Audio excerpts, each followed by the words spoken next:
Muy buenas tardes a todos. Mi nombre es Lina Marcela Valdés Cortés, estudiante de la UNAD del programa académico de Zootecnia. La sustentación del día de hoy es para el curso de Introducción a la Morfofisiología Animal, sustentando mi ensayo sobre endocrinología equina. Pero bueno, ¿por qué no si simplemente el sistema endocrino? Lo que pasa es que este trabajo tiene doble intencionalidad. Una es darla, cumplir con la actividad tarea 6 que trata sobre describir, detallar, redactar, sustentar un tema de las tres unidades. Lo que pasa es que yo lo que hice fue especificarme en una especie, que en este caso son los caballos o yeguas, prefiero decirle equinos, ya que son especies de mi interés estudiantil, personal, privado, no sé, técnico, como le quieran decir. Bueno, yo creo que iniciemos ya. Ah, en resumen, el hipotálamo se considera un punto clave de control reproductivo. Este órgano produce la hormona GnRH, un decapéptido que se libera en el sistema portal hipotalámico hipofisiario para estimular la síntesis y liberación de las gonadotropinas. Las gonadotropinas son responsables de la dinámica folicular ovárica, la producción de estrógenos, la ovulación y la luteinización del cuerpo lúteo en conjunto con otras hormonas y sustancias como el factor de crecimiento parecido a la insulina y la proteína plasmática asociada a preñez, que es la misma PPAPA, las cuales controlan los principales signos del comportamiento del estro y los eventos que determinan la ovulación. Dentro de los procesos de la ovulación se destaca la liberación de la prostaglandina folicular que inicia la lisis en la pared del folículo. Esta lisis se asocia con el aumento en la enzima óxido nítrico sintetasa endotelial que aumenta el flujo sanguíneo ovárico activando los péptidos vasoactivos angio, angiotensina 2, que es la misma ANG2, endotelina 1, que es la misma ET1, y el péptido natriurético atrial ANP. Bueno, es que el sistema endocrino se fundamenta anatómicamente en las glándulas de secreción interna o glándulas endocrinas. En la definición clásica, las glándulas endocrinas típicas están conformadas por células axinares en contacto con una red de vasos sanguíneos. Entre estas tenemos a la hipófisis pituitaria, tiroides, paratiroides, páncreas, corteza adrenal y las gonadas. Esta descripción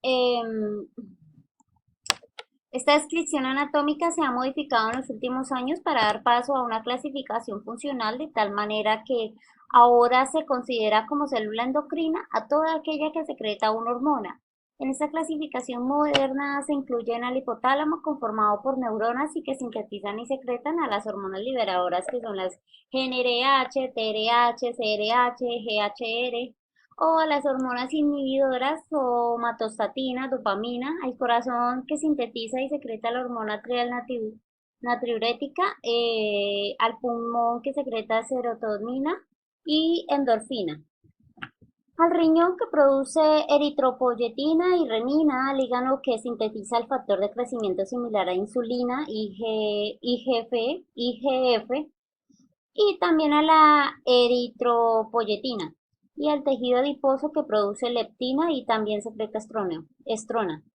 El sistema endocrino mantiene una estrecha relación con el sistema nervioso a través del hipotálamo. El hipotálamo anatómicamente es parte del sistema nervioso central, como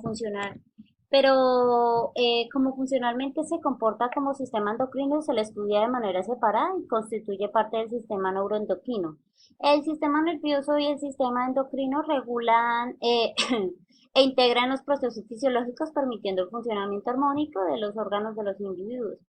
Bueno, la actividad del sistema endocrino es ejecutada por las hormonas, mientras que la del sistema nervioso central es por los neurotransmisores.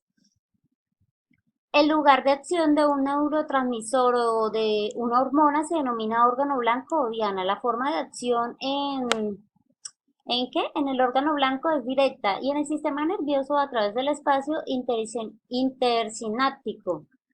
Indirecta en el sistema endocrino a través de la vía sanguínea. Bueno, buscando una justificación a todo esto, encontramos que el ciclo estral en los mamíferos es regulado por interacciones complejas entre el hipotálamo, la hipófisis, las gónadas y el endometrio. A diferencia de otros animales domésticos como la vaca, la especie equina, como la vaca, la especie equina posee una fase folicular altamente variable e inconsistente, presentándose la ovulación más próxima al final del estro que al inicio, dificultándose la predicción exacta del momento de esta. El control y la manipulación del ciclo estral, la base fisiológica que controla las acciones hormonales sobre la maduración folicular y ovulación en los equinos, es similar a la de otros mamíferos en donde la interacción de la GnRH hipotalámica con las gonadotropinas hipofisiarias en respuesta a las hormonas gónadas como estrógeno, progesterona y vinactivina, entre otras, dictan las respuestas cíclicas de los ovarios. Sin embargo, particularmente en la hembra equina, la elevación de la concentración sérica de la hormona luteinizante LH responsable de la ovulación ocurre de forma lenta, alcanzando las máximas concentraciones plasmáticas 24 horas y posteriores a la ovulación. Busco con este ensayo identificar los diferentes aspectos de la anatomía y fisiología equina, identificar anatómica y fisiológicamente los principios y generalidades de la morfofisiología animal, el sistema endocrino y los sistemas somáticos y viscerales, ya que hacen parte de las tres unidades que hemos visto a lo largo del curso y siempre se interrelacionan entre el uno con el otro. Detallar las extremidades del cuerpo equino, ya que es la especie a tratar en este documento, por tal motivo es necesario conocer sus extremidades. Bueno, ok. Ya entrando en lo que es el contenido del ensayo para entender un poco sobre la especie que vamos a detallar en cuanto a la estructura y función de su sistema endocrino, debemos primero conocer un poco de su anatomía y fisiología, puesto que los caballos son mamíferos ungulados del orden de los perisodáctilos, caracterizados por poseer dedos impares en las patas. En concreto, los caballos equus caballos solo se apoyan sobre un dedo. Los caballos, por su domesticación y el uso que el ser humano les da, tienen tendencia a sufrir daños a nivel muscular u óseo. De hecho, existen partes de su cuerpo que pueden sufrir lesiones que son fácilmente evitables. Solo se debe conocer su anatomía y fisiología. Ya entrando un poco en la anatomía del caballo, viendo su morfología externa, conociendo las partes del caballo, su estructura ósea y muscular. La anatomía del caballo o morfología externa se divide entre cabeza, cuello, tronco y extremidades.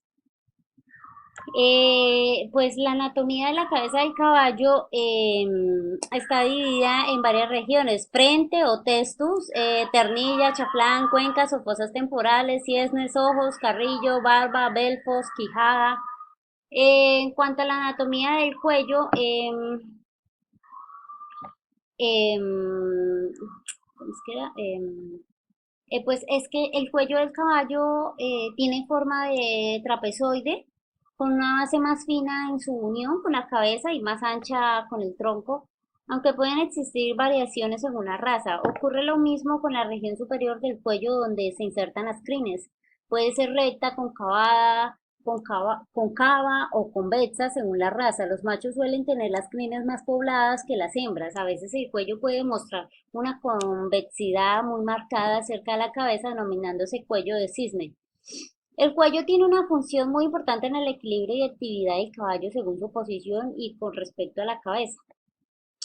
Ya entrando en lo que es el tronco del caballo, se divide entre cruz, dorso, lomo, grupa, cola, anca, pecho, axilas, chincera, vientre, costados, flancos o ijares.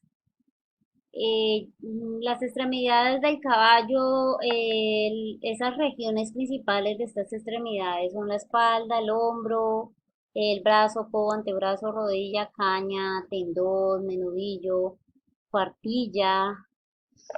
Las extremidades posteriores o patas traseras del caballo tienen regiones distintas a las delanteras, desde la caña hacia arriba, después de la caña, las zonas son las mismas, las regiones diferentes son el muslo, la babilla, pierna, corvejo. Bueno, sí. Em, También podemos observar los músculos del caballo. Siguiendo con la anatomía del caballo, hablaremos de la musculatura del caballo, como en el resto de los animales es junto a los huesos, ligamentos y tendones, lo que permite al animal moverse. La musculatura está formada por músculo liso, que es el que recubre el tubo digestivo, vísceras, músculo estriado, que son los músculos motores que pueden moverse voluntariamente, y el músculo cardíaco, del que está formado el corazón. El caballo tiene alrededor de 500 músculos en su cuerpo, solo en las orejas tiene 16 músculos. La región de la cabeza es muy importante, ya que es la zona por la que el caballo recibe la mayor parte de la información de su medio, además de transmitirla, pues. Forma parte del lenguaje de los caballos. Todos los músculos que un caballo tiene en la cabeza le sirven para gesticular, mover los ojos, masticar, agarrar objetos o comida con los belfos. Por otro lado, la región de la caña apenas presenta musculatura en su lugar, tiene 8 tendones y un ligamento. Lesiones en esta región pueden producir cojeras o requerirán meses de rehabilitación. Ok, ya entrando en lo que es el esqueleto, los caballos tienen aproximadamente 200 huesos, 205 huesos, para ser más exactos. De todos ellos, 46 de estos huesos corresponden a las vértebras, 7 verticales del cuello, 18 torácicas del tórax, 6 lumbares y 15 caudales. La primera vértebra cervical es conocida como atlas. Esta vértebra se une al cráneo y corresponde con la nuca del caballo. La segunda vértebra es llamada axis. Está articulada con la primera vértebra y permite al caballo mover la cabeza lateralmente. Ok, bueno, pues los miembros torácicos y pelvianos están formados por 40 huesos, cada conjunto aproximadamente, a diferencia de otras especies animales. Los caballos no poseen clavículas, por lo que el miembro delantero se une directamente. Las escápulas, huesos de la espalda, mediante músculos, tendones y ligamentos. Un miembro torácico está formado por los siguientes huesos, que son la escápula, húmero, cúbito y radiocarpo, correspondiéndose con la rodilla delantera del caballo, que es en realidad el hueso de la muñeca. Metacarpo, primera falange, segunda falange y tejuelo interior del casco. Los caballos, como animales ungulados perisodáctilos, se apoyan sobre un solo dedo. Bueno, la característica común que tienen las estructuras que forman el sistema endocrino es la producción de unas moléculas denominadas hormonas. Estas moléculas se liberan al medio extracelular y llegan al torrente sanguíneo, a través del cual se reparten por todo el organismo. Algunas hormonas, sin embargo, pueden actuar localmente. Las hormonas funcionan como señales químicas entre las células y desencadenan efectos muy variados dependiendo del tipo de hormona, de la célula sobre la que actúen y del estado fisiológico del organismo. Las respuestas a las hormonas son generalmente más lentas y prolongadas cuando se comparan con la velocidad de las respuestas que se producen en el sistema nervioso o en el músculo. Una hormona se puede definir como una molécula que desencadena una respuesta biológica en determinadas células diana. Hay más de 100 hormonas diferentes en humanos, que según su naturaleza química se pueden dividir en tres tipos: esteroides, proteicas y derivadas de aminoácidos. Cada una de ellas actúa sobre receptores específicos que se encuentran en las células dianas. Estos receptores se pueden encontrar en la membrana plasmática, los cuales reconocen hormonas peptídicas y catecolaminas, y desencadenan cascadas de señalización en el interior celular, como por ejemplo el aumento de la concentración del AMP cíclico. Algunas hormonas, como las esteroideas y tiroideas, pueden cruzar con facilidad las membranas celulares y tienen sus receptores en el interior de la célula. Estos receptores internos tienen un dominio que les permite unirse directamente al ADN y regular que regular su metabolismo. Ok. Haciendo énfasis en el uso de hormonas en la especie equina, nos adentramos un poco en lo que es la yegua. Como prerequisito para cualquier aplicación de hormonas es el conocimiento de la situación fisiológica hormonal y sus principios de regulación. El ciclo de la yegua como animal poliéstrico estacional es influenciado por factores ambientales que, actuando sobre el hipotálamo como organismos vector, inducen a este a establecer un ritmo estacional. Los factores ambientales desencadenantes son el alargamiento o respectivamente acortamiento de los días, como también la alimentación, pastoreo. En esta imagen podemos observar la regulación hormonal en la yegua, la hormona GnRH como factor liberador de gonadotrofinas del hipotálamo, la FSH hormona folículo estimulante y la LH hormona luteinizante. El hipotálamo, mediante la producción de un factor de liberación de gonadotrofinas, RH, induce a la adenohipófisis, que a la liberación de hormonas gonadotróficas. Entre ellas se destacan la FSH, hormona folículo estimulante, ¿cómo es que es? Folículo estimulante hormone, y la LH, hormona luteinizante. FSH estimula el desarrollo folicular del ovario, actuando los folículos también como glándulas endocrinas que producen los estrógenos que provocan el celo. Al alcanzar los estrógenos un cierto nivel sanguíneo umbral, el hipotálamo induce una mayor liberación de LH, lo cual provoca la ovulación y posterior formación del cuerpo lúteo, que actúa como glándula endocrina, cuya función es producir progesterona. Vía hipotálamo, la progesterona inhibe la producción de gonadotrophinas de ¿cómo es que es? De la adenohipófisis hasta la extinción de la actividad del cuerpo lúteo por luteolosis. Ok, el factor luteólico producido por el útero es probablemente idéntico con la prostaglandina F2 alfa. Prostaglandinas son derivados de ácidos grasos no saturados que pueden ser considerados como hormonas tisulares.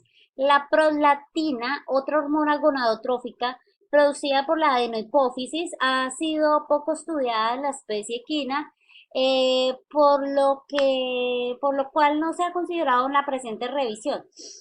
Ok, la secuencia cronológica de las diferentes fases del ciclo con su situación hormonal. En la yegua se observa la frecuencia prolongada de ambas gonadotrofinas alrededor de la ovulación, con cambios poco manifestados, particularmente en la curva de LH. Ello difiere de lo observado en otras especies, especialmente en la vaca, en la cual la curva de LH se destaca por su pH preovulatorio. Por otra parte, en la yegua también es interesante el alto nivel de FSH en la mitad del ciclo. El estro se caracteriza por un nivel alto de estrógenos que desciende un poco antes de la ovulación. Al formarse el cuerpo lúteo, asciende el nivel de progesterona, alcanzando al 60 días postovulación un nivel que se mantiene hasta el 15 grado o 16 grados día del ciclo, disminuyendo en los días posteriores como consecuencia de la luteolosis. Ok, estas funciones conforman la regulación cíclica de las hormonas de la reproducción.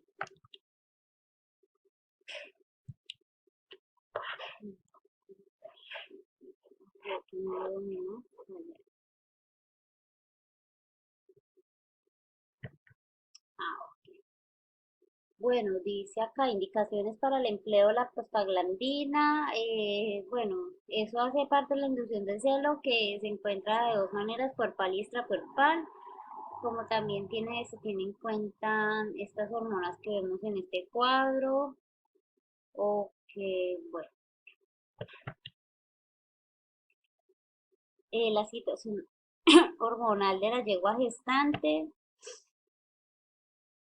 control endocrino de la función ovárica.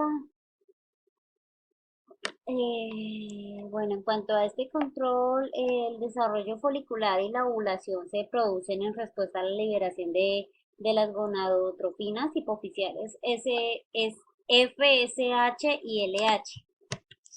Crecimiento folicular, fase folicular. Durante la estación reproductiva de la yegua existen en cada ciclo dos picos de FSH separados entre sí de 10 a 12 días. El primer pico se produce casi al final del celo, coincidiendo con el pico de LH, el cual se asocia con la maduración final del folículo y la ovulación. La ovulación. El segundo pico se produce en la mitad del diestro, entre los 9 y 12, entre los días 2 y 6 del ciclo, y a consecuencia de la primera onda de FSH, varios folículos comienzan a desarrollarse. De estos, unos pocos madurarán en asociación con la segunda onda en la mitad del diestro alrededor del día 17 proestro. Solo 3 o 4 folículos de 25 a 30 milímetros de diámetro estarán presentes en los ovarios, predominando unos sobre los otros, que será finalmente termine por ovular. Bueno, puesto que la causa por la que se piensa que solo un folículo termina por desarrollarse en la siguiente fase, el folículo que se ha desarrollado más que los otros produce también mayor cantidad de estrógenos. Recuérdese que los estrógenos son producidos por las células de la granulosa y por las de la teca, los cuales tienen un efecto de retroalimentación positiva local sobre este folículo, ya que la combinación de estrógenos y FSH introduce un incremento de los receptores de FSH y LH en las células de la granulosa y la teca, produciéndose un aumento extraordinario en la producción de estrógenos por parte de dichas células. A la vez, este aumento tan grande de estrógenos tiene un efecto de retroalimentación negativo sobre el hipotálamo, inhibiéndose la producción de FSH y LH a nivel de la hipófisis anterior, lo que bloquea el desarrollo de los otros folículos que al estar menos desarrollados no tenían aún un sistema de retroalimentación positivo tan eficaz. Ok, mirando un poco sobre lo que es la ovulación, la hormona luteinizante es necesaria para el crecimiento final del folículo y la ovulación.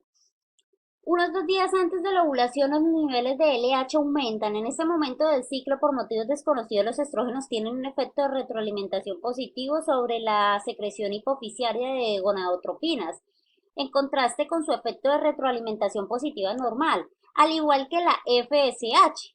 La acción conjunta de estas dos hormonas y fundamentalmente la acción de la LH tienen dos efectos importantes. Uno, sobre el folículo provocando una tumefacción muy rápida. La otra específicamente sobre las células de la teca y de la granulosa, induciendo una mayor secreción de progesterona y una menor secreción de estrógenos. Ok, bueno, además, las células de la teca externa, la cápsula del folículo, comienzan a secretar enzimas proteolíticas que disuelven la pared capsular y lo debilitan, lo cual provoca una mayor tumefacción del folículo y la degeneración del estigma. También hay un crecimiento rápido de vasos sanguíneos hacia la pared del folículo, lo cual provoca una trasudación de plasma hacia él, aumentando aún más su tumefacción. El resultado de la tumefacción junto con la degeneración del estigma es la ruptura del folículo con evaginación del óvulo. Bueno, esto es lo que estamos observando acá, es el ciclo reproductivo en equinos. Bueno, como podemos observar, inicia la etapa estral, macho con 18 meses y la hembra de 15 a 24 meses. Que bueno, dice que se divide entre macho y hembra, entre dos fases, perdón, la folicular o estrogénica y la luteodiéstrica. Síntomas de la etapa de celo en la hembra, en el macho, la gestación dura entre 335 y 350 días. Antes de los 320 se considera que el potro es prematuro. Ok, todos estos datos son relevantes. El ciclo estral depende del, ¿qué? Del fotoperiodo, poliéstrica estacional, presenta celo cada 21 días, el celo dura aproximadamente 5 días, la ovulación puede ocurrir entre las 12 y 36 horas del haber iniciado el celo, lo que les comentaba hace un momentico. Bueno, entrando un poco entre lo que es la fase luteínica, cuerpo lúteo, podemos encontrar que tras la ovulación la cavidad folicular se llena de sangre, formándose el cuerpo hemorrágico. Las células de la granulosa de dicha estructura, por influencia de la LH, se van transformando en células luteínicas, las cuales producen progesterona, que al alcanzar unos niveles determinados en sangre, eh, provocan la aparición del diestro. A medida que madura el cuerpo lúteo, el coágulo hemorrágico va siendo reemplazado por las células luteínicas, de manera que alrededor del día 6 tras la ovulación, el cuerpo lúteo ya está maduro, teniendo un tamaño inferior que el inicial cuerpo hemorrágico. Este cuerpo lúteo maduro continúa produciendo progesterona a altas dosis hasta aproximadamente el día 14 o 15 del ciclo, momento en el que se inicia la luteolosis en respuesta a la PGF2A liberada por el endometrio uterino. Lógicamente también comienzan a disminuir los niveles de progesterona y al cabo de 1 o 2 días la yegua entra nuevamente en celo.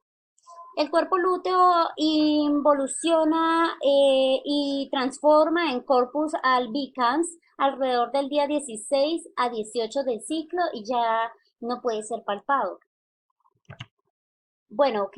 La característica, como ya entrando entre un tema más de discusión, la característica común que tienen las estructuras que forman el sistema endocrino es la producción de unas moléculas denominadas hormonas. Una hormona se puede definir como una molécula que desencadena una respuesta biológica en determinadas células diana. Las células productoras de hormonas o células endocrinas se pueden encontrar de forma aislada en órganos como las gonadas, riñón, tubo digestivo o el hígado. A este conjunto de células se le denomina sistema endocrino difuso. Aunque se conoce mucho acerca del proceso de la ovulación y la dinámica del desarrollo folicular ovárico y los cambios funcionales en la especie equina, algunas cuestiones centrales de la disfunción en la maduración del ovocito, como aneuploidas, y sigue sin respuesta. Sin embargo, una de las características más fascinantes del crecimiento folicular y la ovulación es la redundancia en los sistemas que aseguran el funcionamiento apropiado del ovario, lo que es realizado por varios factores que interactúan como gonadotrofinas y las células foliculares en las diversas etapas de la diferenciación nunca actúan por sí solos. Se pueden destacar algunas hormonas como grelina, leptina, insulina, orexina, neuropéptido, entre otras, que pueden actuar directamente en el folículo, alterando la calidad del líquido folicular e indirectamente modificando la condición sistémica. Por tanto, el médico veterinario necesita cada vez más un conocimiento detallado de la dinámica fisiológica ovárica para que pueda obtener mejores resultados en cuanto al manejo reproductivo de esta especie y así poder contribuir con el incremento de la eficiencia reproductiva para mejorar tasas de fertilidad en los diferentes criaderos a nivel nacional e internacional. Bueno, esto ya es como entrando un poco en lo que es el diagnóstico de gestación de la yegua, y es que esto hace parte de lo que es el proceso de dentro de hacer relacionar las hormonas y el sistema endocrino, por eso es que lo añadí. Ok, bueno. Ya para concluir, los animales domésticos poseen unas estructuras denominadas glándulas endocrinas, las cuales secretan unas sustancias llamadas hormonas que transformadas por la sangre establecen la comunicación entre ellas para transmitir información beneficiosa y útil para el organismo. Este conjunto de tejidos y relaciones se denomina sistema endocrino. En resumen, la adaptación es un proceso que se desarrolla en muchas generaciones y donde intervienen fundamentalmente el sistema endocrino, donde se realiza una serie de cambios que apuntan a mantener la homeostasis del organismo y la capacidad reproductiva. El mantenimiento de la homeostasis implica en desarrollar mecanismos adecuados para regular la energía del metabolismo. Ok, bueno, estas son algunas de las referencias bibliográficas de donde yo consulté mi investigación, llevé a cabo mi investigación, me validé de estos archivos en la web muy interesantes. Ok, muchas gracias a la Escuela de Ciencias Agrícolas, Pecuarias y del Medio Ambiente de la Universidad Nacional Abierta y a Distancia, Alzado sea Casillas Meta, por brindarme esta oportunidad de compartir con ustedes este gran espacio.